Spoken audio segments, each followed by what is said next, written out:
Hai Lovers, balik lagi dengan saya Lumung Dokter Mobil. Nah, di video kali ini saya akan memberikan 9 hal yang wajib ditanyakan ke bengkel AC biar nggak kena tipu. Oke, jika kita ke bengkel AC itu kan biasanya karena memang AC mobil kita kurang dingin, nggak dingin total atau apa ya kan, masalahnya bermacam-macam. Nah, pertanyaan pertama yang harus Anda tanyakan adalah satu, jenis oli apa yang dipakai di mobil Anda. Nah, mobil Anda kan bermacam-macam, mobil kan bermacam-macam nih. Ada yang pakai oli, ada yang pakai oli PAG 46, PAG 100 dan PAG 115. Nah, sesuai dengan pengalaman saya yang ada biasanya sih di Indonesia nih, di Indonesia terbanyak adalah oli ini. Nah, balik lagi ya, namanya mobil itu harus memakai oli yang sesuai dengan mobilnya. Kenapa? Karena di petunjuk itu oli kompresor mobil itu pakainya PAG 46, PAG 100 atau 115. Nah, PAG itu adalah polyalkyl glycol ya. Ini bukan PAG, ini namanya RL68. Walaupun dia tulisannya OEM approved kompresor 500, pokoknya dia nggak sama ya. Jadi hasilnya pun pasti akan berbeda kualitinya. Nah, gimana kalau olinya ditulis ND oli 8? Nah, ini ND oli 8 salah satunya ini oli kompresor juga, dia tetap isinya PAG 46. Hanya saja Denso mau mengeluarkan olinya dia sendiri semua. Jadi dia bilangnya pakai ND oli 8. Oke, that's fine. Kenapa? Yang penting olinya isinya PAG 46. Yang buatan Cina juga banyak masuk ke Indonesia nih.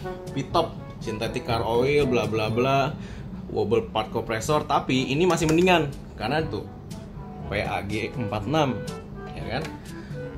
Kalau dokter mobil selalu memakai yang terbaik. Dia PAG Automotive Air Conditioning Rubicon XR46 made in USA. Tuh, masih 1 quart ya, dia tulisannya ya, bukan 1 liter, 0,95 liter. Nah, ini ada XR46, ada XR100, itu untuk PAG 46 dan PAG 100. Kenapa? Karena ini saya udah tes, ini untuk dinginnya bagus banget. Mobil-mobil yang udah servis total di kita bisa sampai 0 sampai 3 derajat. Kalau standar-standar yang lain 5 sampai 8 derajat udah dibilang oke. Nah, pertanyaan kedua adalah, setelah Anda tanya jenis olinya apa, pertanyaan kedua adalah berapa banyak olinya? Kalau dia bilang oli mah yang penting ada dan segala macam, berarti nggak presisi kerjanya. Nah, berapa banyak olinya? Saya juga nggak pernah ngapalin setiap mobil. Saya punya chartnya, namanya Air Conditioning Filling Chart nih. Ini untuk Toyota ya, Auris, Avensis, Hilux, bla bla bla, dari tahun berapa ke berapa. Nah, ini PAG 46 kan? Ini ada yang PAG 100 nih. Nah, di sini kan ada berapa mili. Nah, ini juga sama nih, ini Toyota Land Cruiser IQ bla bla bla, ada spesifikasinya semua, PAG 46 berapa. Nah, nih, viskositas PAG 46 low, medium, high. Kalau salah masukin oli, jebol kompresornya. Atau ya kompresornya nggak akan seawet kompresor awal ya. Jadi itu yang kedua ya. Nah, yang ketiga adalah yang harus Anda tanyakan, mobil saya jenis freonnya ini apa? Kalau untuk mobil tua di bawah tahun 95 masih banyak memang yang menggunakan freon R22 atau R12 karena memang partnya didesain untuk R22 dan R12, terutama yang nepelnya masih bentuknya kayak begini nih. Nepel AC bentuknya masih kayak begini, kayak pentil biasa. Lah, itu biasanya sih dia masih isinya R22 atau R12. Nah, cuman kalau kita ganti R134A nggak ada masalah. Nah, by the way, R134A adalah freon universal yang dipakai banyak manufakturer. Nah, satu-satunya mobil yang pakai freon yang berbeda adalah BMW. Dia HCF R1234YF. Nah, itu mahal sekali. Nah, caranya tahu gimana sih? Nih, ini ada tabung freon bekas. Merek sih nggak ada masalah ya kan, karena saya juga riset merek freon ini cukup bagus, maksudnya cukup bagus. Dia dinginnya bisa mencapai 0 derajat di ventilasi AC-nya. Nah, ini tinggal kita lihat 134A. Yang penting freonnya asli, satu, karena banyak juga yang palsu-palsuin freon. Ya terus ya cari merek yang bagus lah, Clea, DuPont, Honeywell itu oke kok. Yang lain-lain sih saya nggak terlalu pakai karena dulu saya udah pernah cobain banyak. Ini yang masih bisa dapat 0 derajat gitu loh dari freonnya. Terus banyak yang freon, balik lagi saya juga nggak ingat. Biasanya di mobil ada stikernya, kalau nggak ada stikernya saya balik lagi lihat ke buku, karena buku saya ini lengkap, dia ada semuanya, dan semua teknisi saya semua standar SOP-nya semuanya lihat buku, nggak ada yang kira-kira, itu nggak ada. Karena kenapa? AC itu ilmu presisi, dan ilmu presisi itu tidak boleh dikira-kira. Kalau dikira-kira nanti hasilnya juga nggak presisi.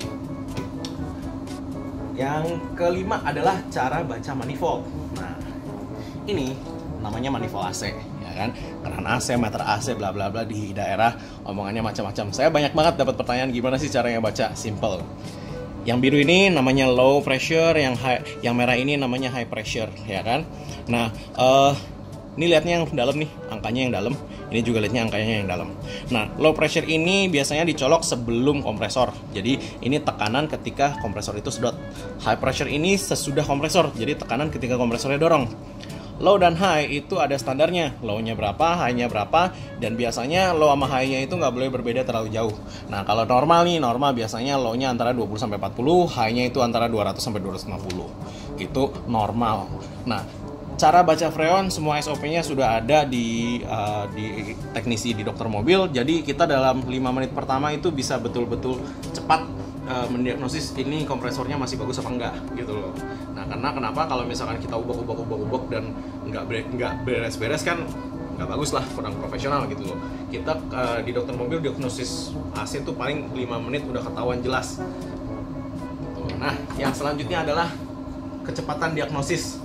Kan kalau kita ke bengkel nih, kita pasti kan ngeliatin mereka kan cara kerjanya seperti apa, dan kita tuh mendapat jawaban dalam berapa lama. Nah, sebenarnya AC itu kan gampang ya, datang-datang itu ditanya dulu apakah ini masih dingin apa enggak, atau panas total atau masih ada dinginnya. Nah, kalau misalkan panas total berarti kan kompresornya mati. Dicek tuh kenapa kompresornya mati, apakah memang kompresornya ngejam, magnetic lights-nya nggak nyetek, atau memang elektriknya rusak, atau sensor-sensor. Itu kan bisa dengan cepat dilihat. Nah, kalau kompresornya kalau ada yang bocor di AC-nya itu, dia bisa di kompresor, di evaporator, selang maupun kondensor. Biasanya tekanan high-nya itu nggak sampai 200. Berarti kalau tekanan high-nya di bawah 200, itu berarti freonnya kurang. Nah, freon kurang ada dua hal. Bisa jadi dia ngisinya sebelumnya kurang penuh, atau memang kurang karena bocor. Nah, untuk taunya bocor, biasanya kan kalau di selang kan saya dulu udah pernah ajarin kan, ngeliatnya kalau di selang ada olinya, kalau di kondensor ada bercak olinya. Nah, caranya tahu kalau misalkan itu memang bocor di evaporator dalam. Nah, balik di evaporator dalam kan ada dua juga tuh, yang depan sama yang belakang. Caranya tahu gimana? Pakai ini nih. Namanya gas leak detector. Nah, ini saya beli dari Amerika. Ini khusus, alat ini fungsinya untuk cium freon. Jadi ketika freon itu keluar, dia bisa cium, ada berapa ppm kadarnya di udara, dia akan kasih tahu, oh ya, di dalam ada bau freon nih, berarti udah positif nih, freonnya bocor nih di dalam nih. Tinggal kita cari di evap depan atau evap belakang. Simpel kan? Jadi untuk benar-benar mengetahui mobil Anda kerusakannya di mana itu nggak butuh waktu lama kok. Kalau hanya untuk mengetahui ya, itu sih sebentar, 5-10 menit juga udah tahu. Cuman memang penanganannya yang beda-beda. Kalau misalkan oke, sensornya yang rusak, sensor apa nih? Kita cari dulu diurut satu-satu. Oke, bocor nih. Jadi kalau udah tahu bocor, evap belakang atau evap depan kan kita bongkar dulu. Kita copot dulu, kita turunin, kita ganti partnya dengan yang baru. Kalau memang masih memungkinkan, kita ada cairannya untuk penambal, cuman itu juga nggak akan tahan lama sih biasanya sih. Biasanya memang ganti baru lebih bagus. Nah, kemudian kualitas yang berikutnya adalah kualitas oli kompresor. Udah nomor berapa ya? Nomor 7 ya. Kualitas oli kompresor saya ada universal indicator. Nah, memang oli AC mobil ketika udah lama dipakai dia akan menjadi lebih asam. Nah, menjadi lebih asam itu yang makan korosi dari dalam, kayak misalkan pipanya, kayak misalkan evaporatornya, kondensornya, itu dia bisa korosi. Satu karena kotor, dua karena memang olinya dia rusak. Nah, biasanya sih dengan ini kalau anak-anak kimia biasanya udah ngerti nih gimana cara pakainya nih. 0 sampai 14, 0 sampai 7, belakangnya 7 sampai 14. Nah, kita bisa tahu nih ini memang olinya udah jelek atau udah bagus. Tapi biasanya sih oli kompresor itu 20.000 km umurnya. Jadi setiap 20.000 km tuh sebaiknya diganti baru biar dia nggak menjadi asam. Otomatis kalau menjadi asam lebih cepat rusak, kompresornya juga lebih cepat rusak. Nah, kemudian yang ke-8 adalah original part. Partnya original apa enggak? Memang beberapa customer bilang, wah saya mau pakai yang murah aja, ya that's fine, itu pilihan gitu loh. Tapi kita selalu menyarankan part original untuk menjadi saran pertama kita. Kenapa? Ya seperti yang banyak di komen di YouTube saya, ada harga ada barang, itu benar sih. Kalau misalkan kita pakai part yang murah, ya otomatis kita juga udah kasih tahu dulu ini partnya ya harganya segini, ya memang dapetnya segitu gitu loh. Nah, ada part untuk Toyota, Honda, Valeo ini biasanya Mitsubishi dan Nissan, ada lagi yang Bear, ada lagi yang Delphi. Itu beda-beda setiap mobil. Cuman kalau untuk mekanik yang tahu persis tentang mobil dan tentang AC, dia tahu persis spare part aslinya itu apa. Dan yang terakhir yang wajib Anda tanyakan adalah garansi. Berapa lama dia berani garansi?